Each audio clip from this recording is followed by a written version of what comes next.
Mga kapatid, Shema, makinig, magnilay, magsalo tayo sa salita ng Diyos. Nakilala ng mga alagad ang ating Panginoong Hesus na muling nabuhay sa pamamagitan ng paghahati-hati ng tinapay. Ang ating Panginoong Hesus, hindi nagwakas ang kanyang pakikilakbay sa tao sa kamatayan niya sa krus. Bagkus, patuloy na ipinapakilala ni Jesus ang Diyos na nakikilakbay, nakikibahagi at nakikisalo sa buhay ng kanyang mga tagasunod. Ngayon po ay ating pagnilayan ang mabuting balita para sa 3 linggo ng pagkabuhay. Noong panahong iyon, samantalang pinag-uusapan ng mga alagad kung paanong nakilala si Jesus sa paghahati-hati ng tinapay, si Jesus ay tumayo sa gitna nila. Sinabi ni Jesus sa kanila, "Sumainyo ang kapayapaan." Ngunit nagulat sila at natakot sapagkat akala nila'y multo ang nasa harapan nila. Kaya't sinabi ni Jesus sa kanila, "Ano't kayo'y nagugulumihanan? Bakit nag-aalinlangan pa kayo? Tingnan ninyo ang aking kamay at paa. Ako nga ito. Hipuin ninyo ako at pagmasdan. Ang multo'y walang laman at buto, ngunit ako'y mayroon, tulad ng nakikita ninyo." At pagkasabi nito, ipinakita niya sa kanila ang kanyang mga kamay at mga paa. Nang hindi pa rin sila makapaniwala dahil sa malaking galak at pagkamangha, tinanong sila ni Jesus, "May makakain ba riyan?" Siya'y binigyan nila ng kaputol na isdang inihaw. Kinuha niya ito at kinain sa harapan nila. Pagkatapos, sinabi sa mga alagad, "Ito ang tinutukoy ko nang sabihin ko sa inyo noong kasama-sama pa ninyo ako.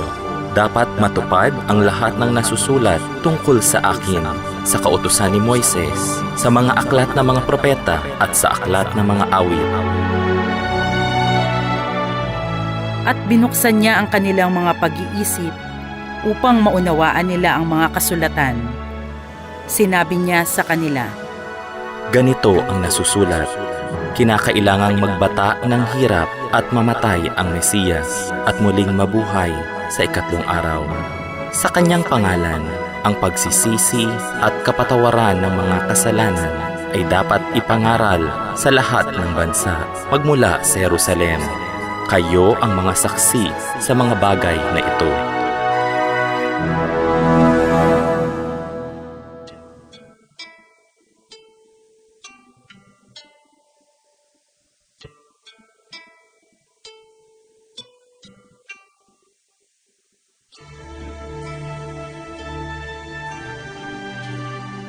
Makahulugan ang pagpapakilala ng ating Panginoong Hesus na muling nabuhay sa pamamagitan ng paghahati-hati ng tinapay.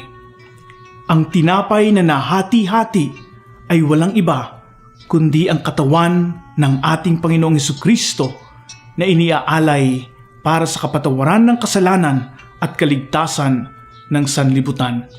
At ang taluktok ng pag-aalay ng sarili na ito, ang taluktok ng pagkakahati-hati ng tinapay na ito ay walang iba kundi ang pagyakap niya sa krus. Kung atin pong babalikan mga kapatid, ang salaysay tungkol sa 2 disipulo na naglalakbay patungo sa Emmaus. Tangan nila ang kalungkutan. Tangan nila ang pagdadalamhati. Tangan nila ang kawalan ng pag-asa sapagkat ang kanilang inaasahang magliligtas sa bayan ng Israel ay ipinako sa krus at namatay. Sa gitna ng kalungkutang iyan, lumapit sa kanila si Jesus at nakipaglakbay siya. Bagamat hindi pa nakikilala ng 2 disipulong ito si Jesus na kasama nila sa paglalakbay, nag-aalab ang kanilang mga puso habang ipinapaliwanag ni Jesus ang banal na kasulatan at habang ipinapaliwanag ni Jesus na ang Mesiyas nga ay magbabata ng hirap at pasakit bago kamtan ang kalwalhatian. Ngunit mga kapatid, nakilala si Jesus ng lubusan ng dalawang disipulong ito sa pamamagitan ng paghahati-hati ng tinapay. Wala na marahil mas lulungkot pa kaysa sa pakiramdam na sa gitna ng ating mga problema sa buhay, sa gitna ng kaguluhan, sa gitna ng paghihirap, pasakit na ating pinagdaraanan, kung tayo ay nakakaramdam na tayo ay mag-isa lamang, wala tayong karamay, wala man lang nakikilakbay. Nobody is journeying with us in our pains and sufferings. Napakabigat po yan. Napakahirap dalhin.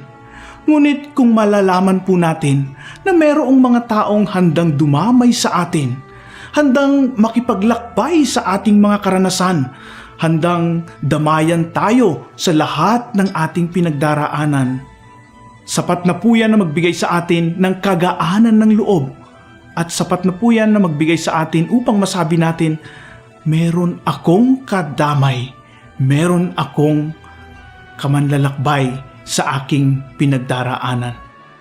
Kung ating babalikan ang ating karanasan noong tayo ay dinalaw ng ating mahal na Santo Papa, Papa Francisco, sadyang madarama natin, nakaisa natin siya sa ating pinagdaraanan sa buhay. Sadyang gusto niyang iparamdam sa atin na siya ay kasama natin sa ating paglalakbay.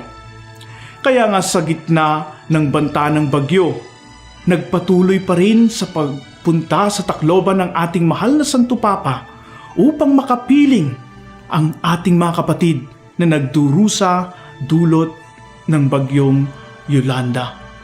Upang maipadama sa kanila na tunay na malapit ang Santo Papa sa kanila at nais niyang dumamay sa kanilang nararanasan.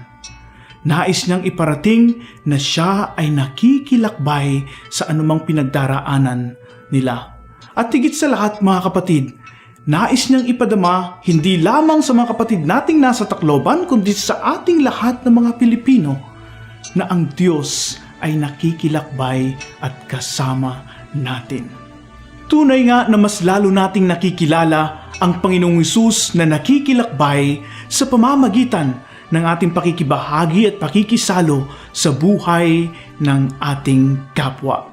At higit sa lahat, napapalalim natin ang ating pagkilala kay Jesus sa pamamagitan ng pakikibahagi natin sa Eukaristiya, na kung saan patuloy niyang iniaalay ang kanyang sarili bilang tinapay na pagsasalu-saluhan natin bilang isang bayan ng Diyos.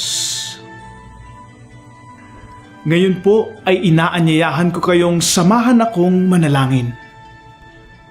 Diyos na aming Ama, binuhay mong muli ang iyong pinakamamahal na anak na si Jesus upang iyong ipabatid na hindi nagagapi ng kamatayan ang dakila mong pag-ibig sa sanlibutan.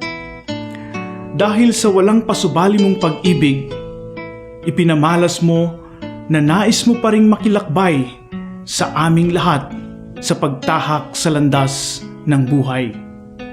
Sa pagpipira-piraso ng tinapay, iyong ipinakita na ang dakila mong pag-ibig ay handang magbata ng hirap at pasakit upang maging tinapay na aming pagsasalu-saluhan at patuloy na pagsasalu-saluhan sa banal na Eukaristiya. Gawin mo nawa kaming mga saksi ng iyong dakilang pag-ibig sa pamamagitan ng kahandaan naming makilakbay at makisalo sa aming kapwa. Ito'y hinihiling namin sa pamamagitan ng iyong anak na aming Panginoong Jesus. Amen. Mga kapatid, atin nang napagnilayan ang salita ng Diyos. Ako po si Father Mark Adam Bacari, OFM, Rektor ng Our Lady of the Angels Seminary sa Bagbag, Novaliches, na muling nagpapaalala na huwag tayong maging tagapakinig lamang ng salita ng Diyos. Isabuhay natin ito at ibahagi sa ating kapwa.